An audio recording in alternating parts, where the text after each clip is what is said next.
Pagka binasa po natin, halimbawa ang Matthew 5, 1-12 sa King James Version, dahil ito ay sinulat sa isang matandang wika na, at hindi na natin ginagamit na pang-araw-araw, lalo pa nga dito ay wikang banyaga, maraming nakukubli na kahulugan.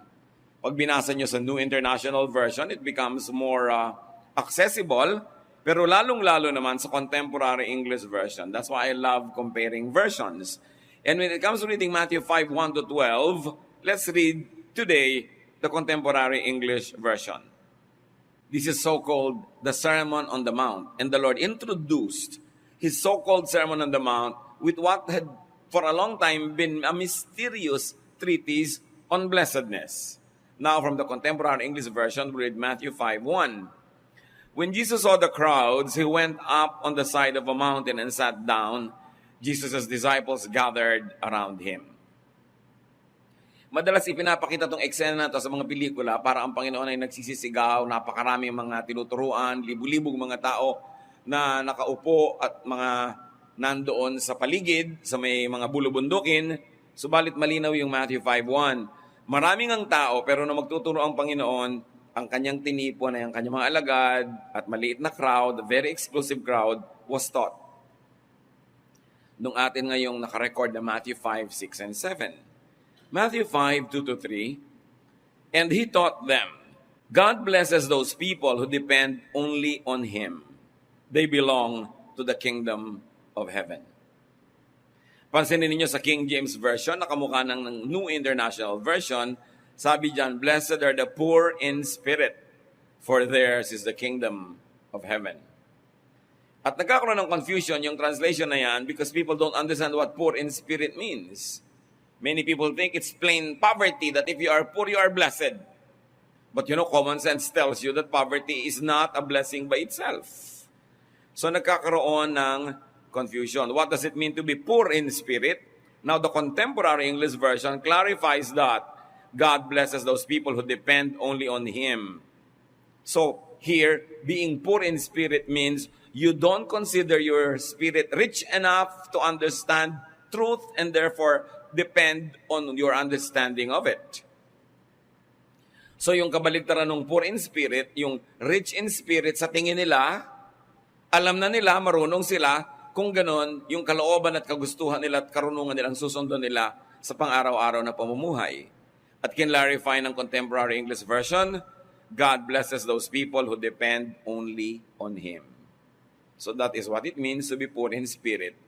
You consider your spirit, your wisdom, your knowledge poor. And you consider God's kingdom, God's wisdom, God's knowledge rich, and you depend on that, not on yours. So yun daw yung blessedness. Araw-araw, halos tayo natutuksong kumilos labag sa kalooban ng Diyos, pero kasi yun ang sinasabi ng ating common sense. Yun ang sinasabi ng ating urgent need. Yun ang sinasabi ng ating vested interest. Here, kita agad natin, blessedness is not listening to your version of what is true and what is effective and what is good, but on what the Bible or the Word of God says. So, kahit pa wala kang pera, kahit may sakit ka, kahit wala kang lover, kahit ka malungkot, yung sumusunod ka sa wisdom ng God in living your life instead of relying on your own worldly wisdom, you are blessed. Yun lang is a state of blessedness already. Para masabi natin, oo nga, wala nga akong love life, pero kasi naman yung naliligaw sa akin, may asawa na. So, hindi bali na. Ang susundin ko yung wisdom ng Diyos, hindi yung kagustuhan ko, hindi yung iniisip kong tama at mabuti para sa akin o sa nararamdaman ko. Therefore, you are blessed kahit ka walang kasama. Dapat nating maintindihan na yung blessedness is not always being cheerful or happy or bountiful with material blessings. Yung sumusunod ka sa kalooban ng Diyos, saan ka man dinala ng pagsunod mo. Kahit sa kalungkutan, kahit sa hirap, kahit kumisan sa kasakitan, blessed ka. And that's what the Lord said. Kaya maraming mga people who are blessed. Kahit sa Catholic saints, yung mga listahan ng mga santo, may makikita kang blessed ganito, Tapos yung rebulto niya may nakataga sa kanyang ulo. Nakakita na ba kayo ng poon na may nakataga na itak sa kanyang ulo na ganun? So, blessedness ba yan? Pero kasi ang tingin nila doon, well, kaya siya na-persecute, kaya nagkaganyan, sumusunod siya sa kalooban ng Diyos. That is blessedness. Huwag nating iayon sa ibig sabihin ng Hollywood yung good life sa blessedness. Para kasi ma-appreciate natin na ang dami-dami nating forms of blessedness that we should be thankful for. So blessedness is only on Him, meaning the Lord. Only on His way. Only in His time and timing. This is what it means to be poor in spirit. You don't rely on your own spirit, but you rely on the Holy Spirit and the Spirit of God. Those who consider themselves nothing compared with God are poor in spirit, therefore they are blessed. Kasi hindi sila nagiging mayabang, hindi sila nagiging self-sufficient apart from God, they don't become independent of God, they become in fact dependent on God, therefore they are blessed. At yung blessedness na yan, hindi lang status in heaven, it could also lead to practical blessedness here on earth, but that's not always, and does not instantly translate into practical blessedness. Blessedness is not on the ways of evil. Pag nakikita mo mayroong corrupt, yumaman, minsan gusto mo na rin matempt, mainggit sa kanya, gayahin ang kanyang style, nandaya, nag-cheat, pumasa sa exam, ikaw, sinunod mo yung katuruan ng Diyos, hindi ka nandaraya, truthful ka, bumagsak ka sa exam, you are blessed. More than the person who passed but cheated. Pero kung hindi mo to re-reviewin, malulungkot ka. Ako na nga yung Christian, ako na nga yung godly, ako pa hindi pumasa. Pero yung hindi mo pagpasa led to probably a painful immediate consequence, but your status in heaven is that you are blessed. Siyempre, mas blessed ka kung pumasa ka, tas hindi ka pa nandaya. Pero kung hindi nangyari yon, dahil sa paggawa mo ng mabuti, tindera ka sa palengke, lahat ng mga kapwa mo tindera, iniiksi na ng kung ano-anong mga gamot yung mga karne nila na double dead. Tapos dumadami ang pera nila. Sabi mo, blessed sila, ako hindi. Ikaw honest, blessed ka kahit marami silang uwing pera. That is what it means to be blessed. Sino nagsasabing blessed kayo? Heaven. Hindi yung standards of the world. At dapat nating laging alalahanin that we don't live by the standards of the world. Sometimes the standards of the world jive with the standards of God, and that's fine. But we must be poor in spirit. Meaning, our point of view is never better than the point of view of God. Blessedness is not on depending on others, depending on oneself, or being apart from God, or following ways that are opposed to God, no matter what is visible. Sabi nga ng Bible, mapandaya ang mata. Sa tingin mo kuminsan, blessed siya. Pero yung pala hindi, sa tingin ng heaven, bulok siya. So dapat ang mahalaga, anong tingin sa'yo ng Diyos? Hindi yung tingin sa'yo ng tao o tingin mo sa sarili mo. We've got to look at ourselves the way heaven looks at us. When you depend on God, you are blessed in heaven's eyes, no matter what is visible to you at the moment. Kaya napakahalaga na reviewin ang kahulugan ng blessedness. Those who depend only on Him truly belong to Him, as the Lord emphasized it. That belongingness to God is not only a legal status, it is a practical status all the time when you depend on God. To depend on God is to do things God's way, but also to know God's style. How can you depend when you do not know? Kaya para talaga laging maging matibay ang pagiging tayo ay sa Diyos, that we belong to God, it's important to always know the will of God. Set it apart from the will of religious leaders, the will of organized religion, because they are not always the same. Dapat assignment mo yan, private duty, to know God's will. Proverbs 3:5-8, from the New International Version this time, trust in the Lord with all your heart, and lean not on your own understanding. In all your ways acknowledge Him, and He shall direct your paths. Do not be wise in your own eyes. Fear the Lord, and depart from evil. It will be health to your flesh and strength to your bones. Kaya sabi, huwag kang magdudunong-dunungan. Whenever you disagree with God, obey God. Pero kung minsan naman, your disagreement with God comes from ignorance. Kasi akala mo, ganun kahigpit ang Diyos, hindi naman pala, kaya tuloy sinusuway mo. Pero ang totoo, hindi naman pala Diyos ang may sabi nun. Akala mo lang. Alam niyo mga Kristiyano, ang galing umimbento ng Hallmark greeting cards, truths. Kahit saan makikita mo yan, sa mga tweets, sa mga Facebook, kahit sa mga cards, sa mga bookmark, yung mga pinagsasasabi ng tao tungkol sa Diyos na opinion lang niya. Yung God is like this, God is like that. Sino may sabi nito? Anong verse ang may sabi niyan? Kasi marami tayong mga opinion lang tungkol sa Diyos. Well, it is a religious opinion. It is an opinion shaped by religiosity. You must always go back to Scripture and say, how biblical is this opinion of people about God? Lalo yung mga pa-cute, yung may mga drawing na bulaklak, mga sunrise, mga kung ano. Maraming mga sinasabi yan na hindi biblical.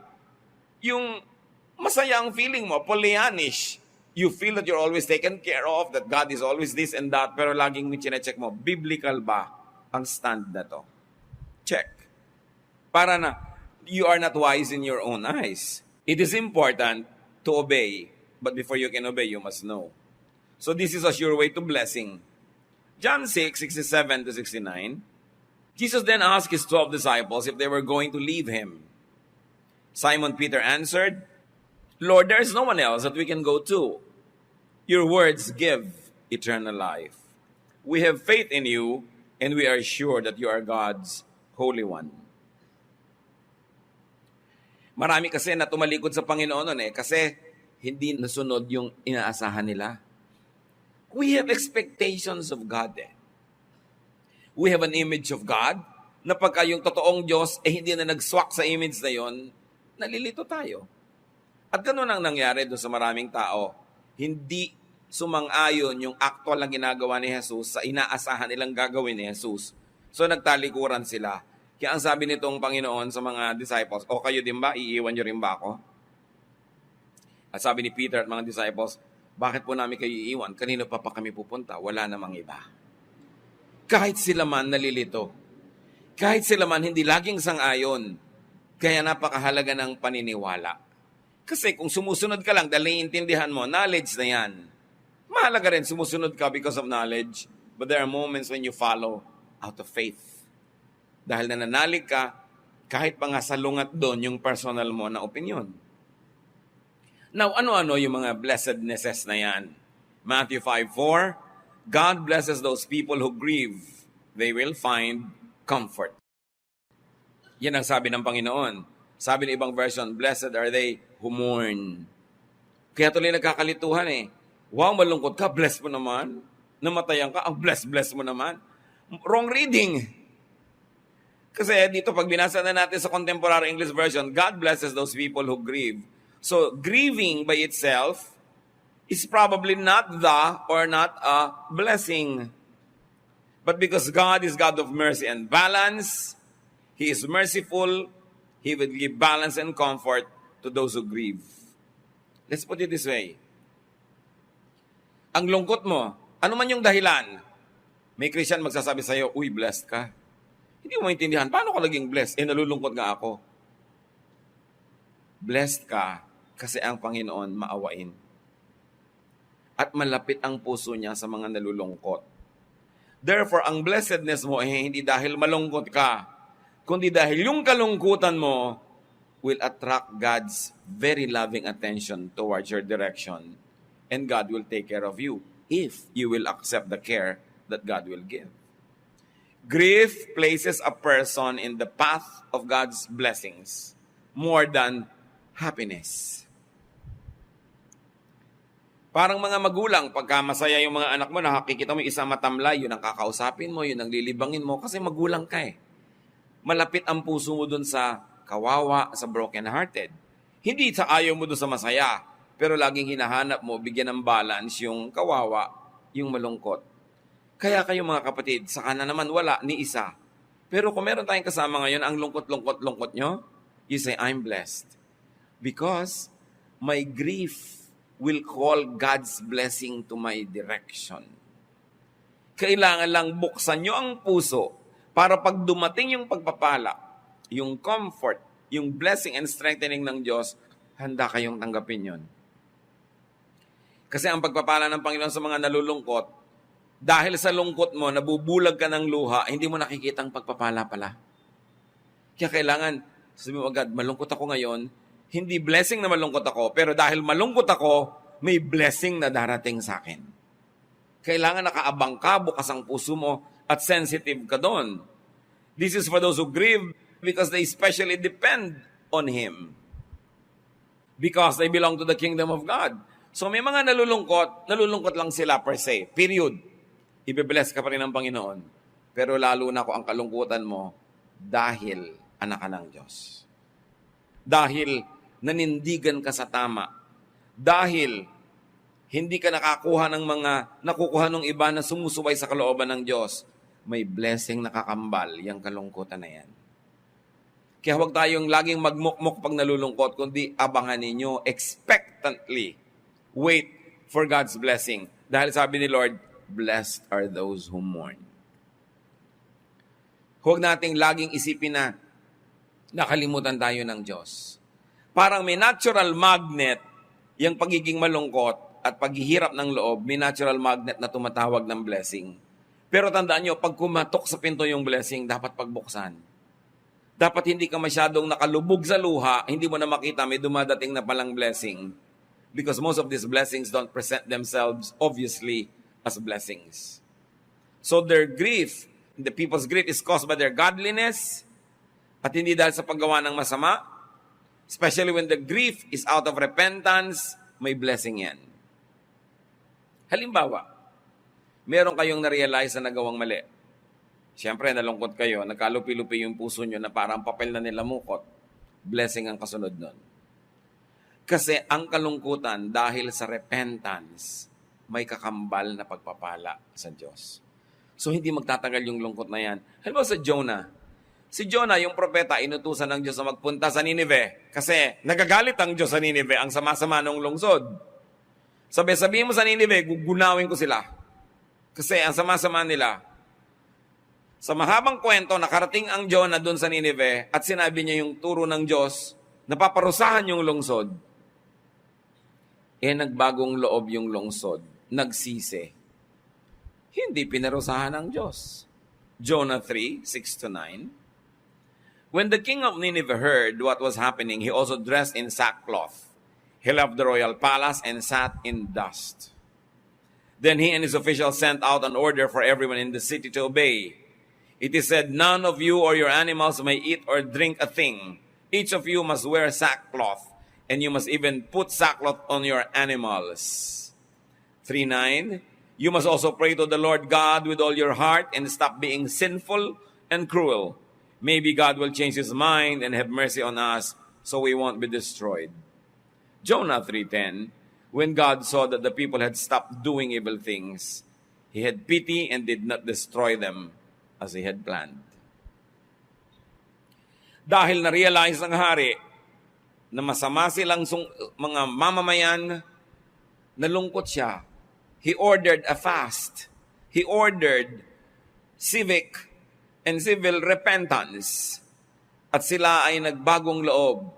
Hindi natuloy ang parusa na nakalaan sa kanila. Kasi bakit pa sila paparusahan? Ikinalungkot na nila ang kanilang kasalanan.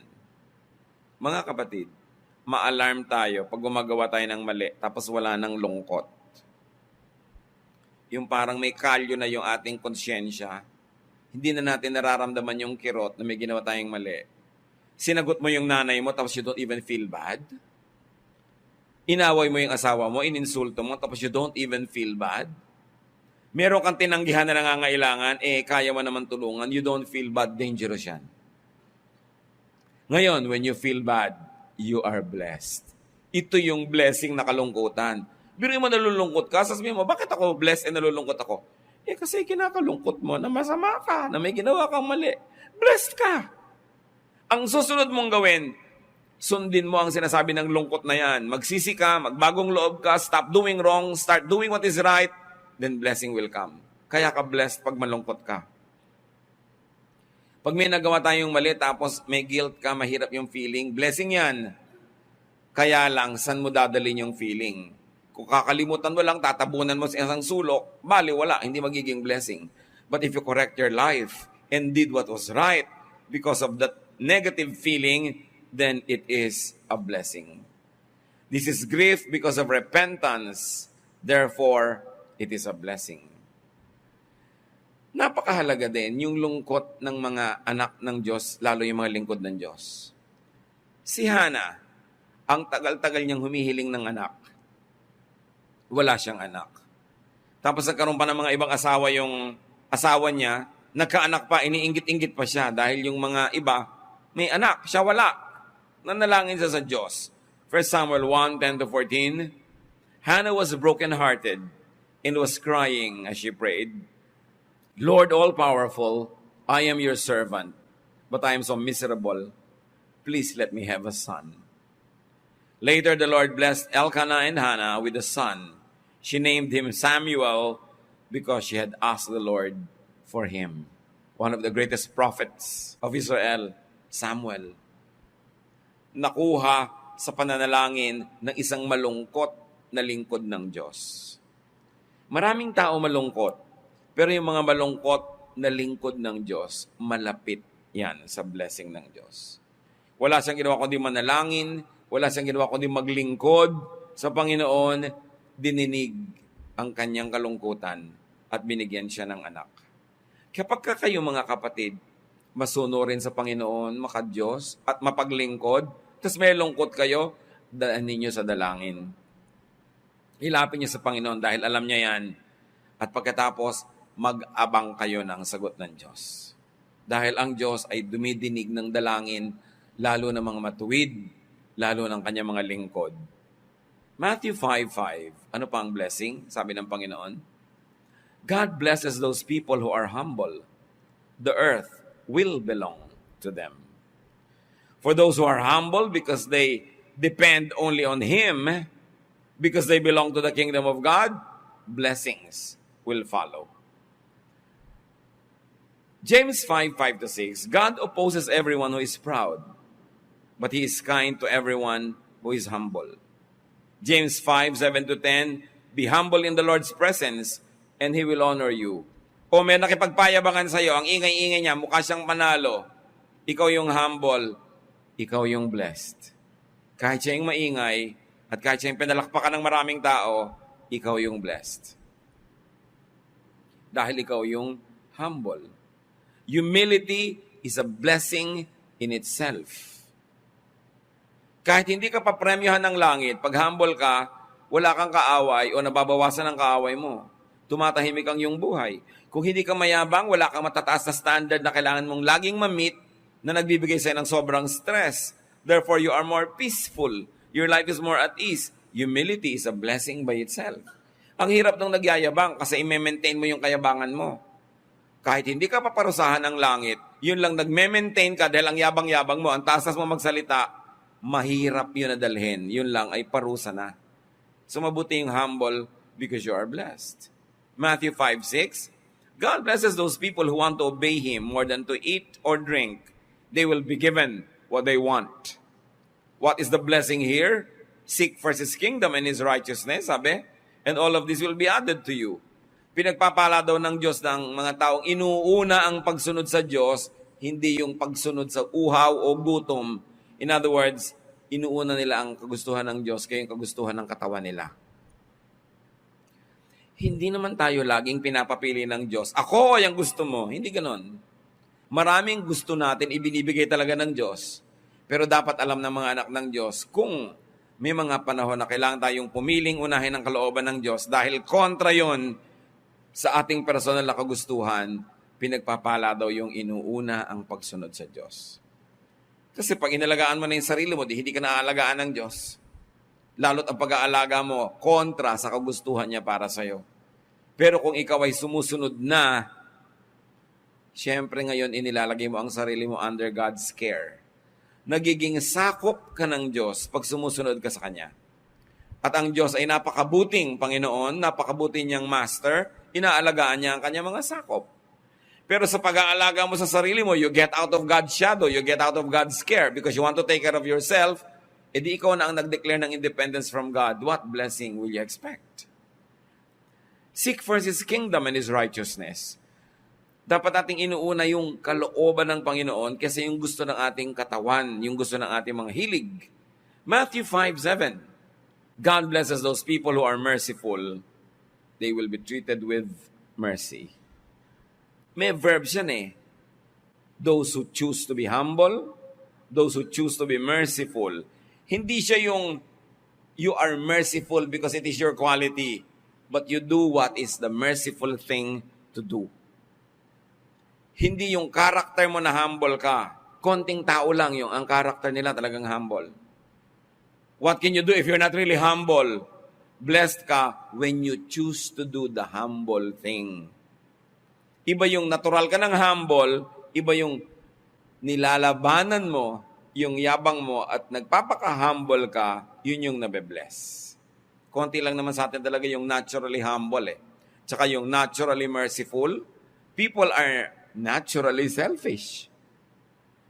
Pero pagka dinedenay mo yung sarili mo, hindi ako magiging selfish, I'll be merciful, magiging maawain ako, yun ang may blessing. Yung may conscious effort ka to be merciful because you know that naturally you are not merciful. Kaya patuloy na paglaban sa likas na hindi mabuti para gawin ko ano yung mabuti. Matthew 5:8, God blesses those people whose hearts are pure. They will see Him. Now, purity here doesn't mean sinlessness dahil pagka ganun, di wala nang pure. Dahil lahat naman ng tao nagkukulang, kinakapos. But purity here is freedom from selfish bias. Freedom from selfish agenda. Yung frame ng mundo na pagtingin mo sa mundo from your selfish point of view, dapat tinatanggal natin yan. Freedom from corruption of ignorance because you are liberated by truth. Nagiging pure ka. Purified by truth. Purified by knowledge. And purified by consciousness that we should not be selfish. Ang ginagawa ng tao, mga kapatid, kadalasan selfish. Pag sinasabi mo, anong bang iniisip ko? Ba't ganito yung ginagawa ko? Teka, selfish act ito. I'm going to do what is right. We are purifying our hearts and we are purifying our ways. Bakit natin nire-review itong mga blessednesses na to? Kasi ang dami-dami sa atin blessed and we don't appreciate it. Ang napagtutuan na natin ng pansin, yung wala, hindi natin napapansin na blessed pala ako just by being merciful. Hindi ko na kailangan na ma-recognize ako ng mga tao because God says I'm blessed. Therefore, it is a blessing in terms of status and it could also lead to practical blessings in terms of rewards. Matthew 5:9, God blesses those people who make peace. They will be called His children. Hindi sinabing God blesses peaceful people. Bihira lang naman yung people who are naturally inclined to be peaceful. But those who make peace. You know, you make peace. There's a verb, there's an action, there's an intention, and a clear step that is taken to make peace. So, ganoon, you will be called His children. Meron kang kaaway na kapatid, are you making peace? Kasi if you are not making peace, you are indirectly making or continuing war because you are not making peace. And the blessedness is not in believing in peace, but in making it.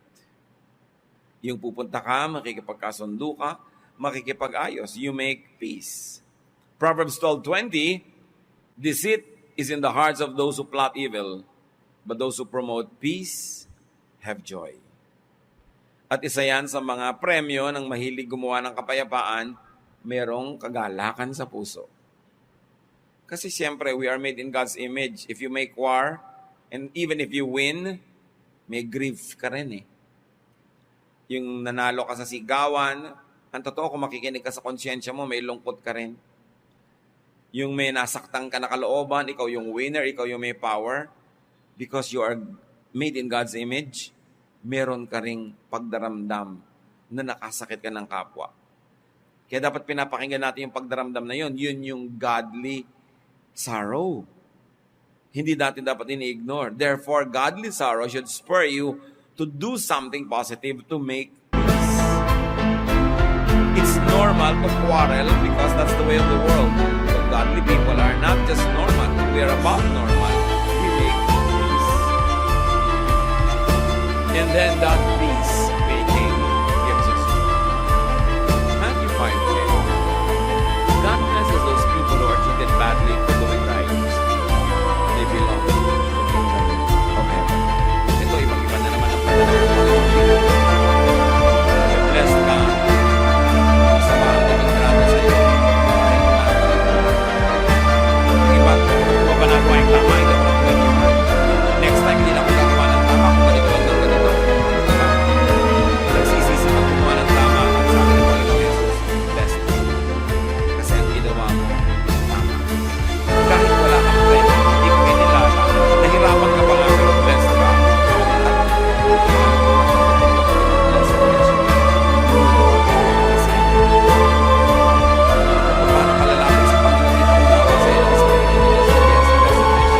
Kahit ang naging bunga sa'yo, discomfort, sometimes dishonor, sometimes poverty, but that is blessedness.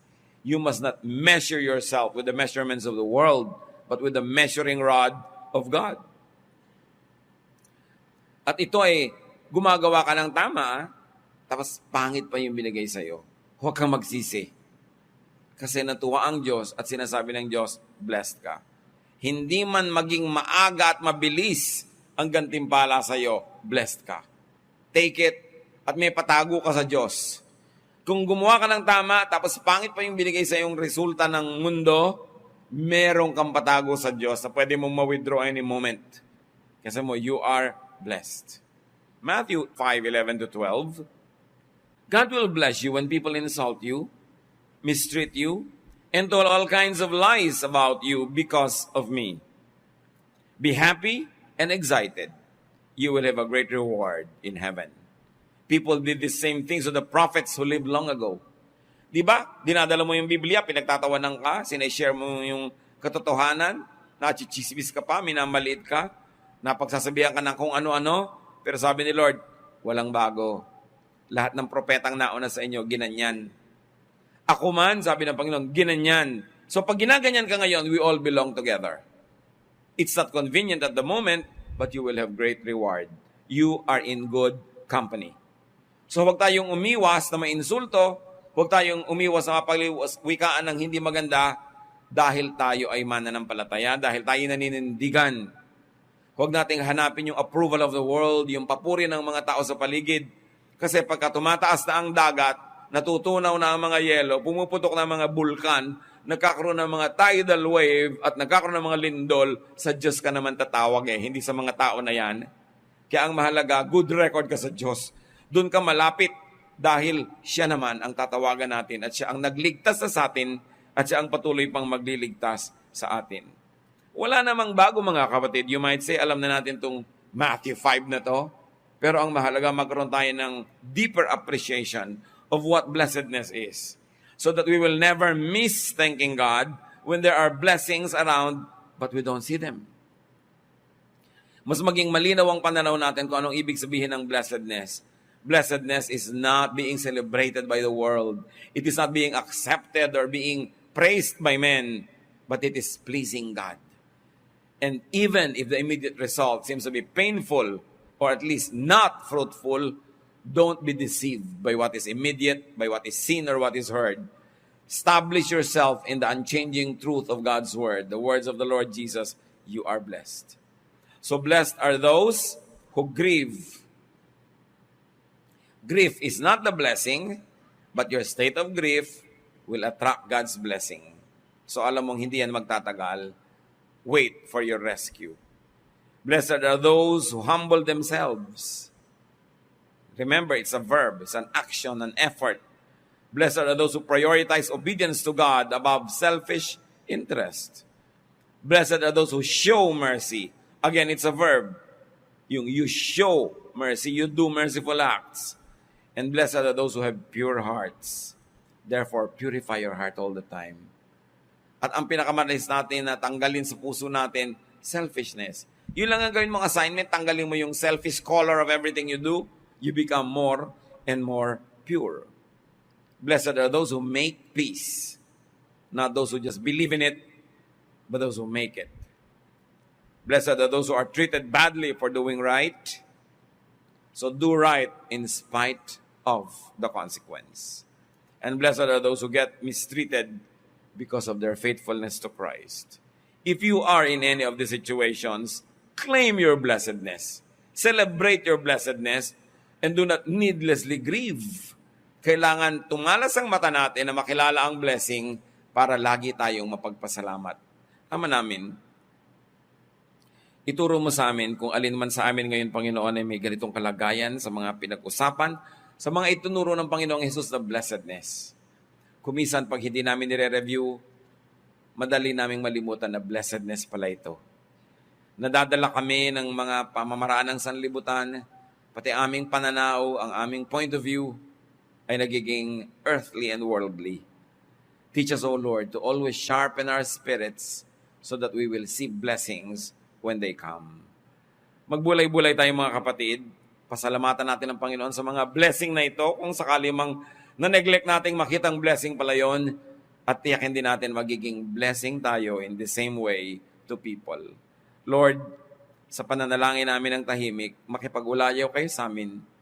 Turuan niyo pa kami ng mga practical lessons so that we will be appreciative and sensitive to the blessings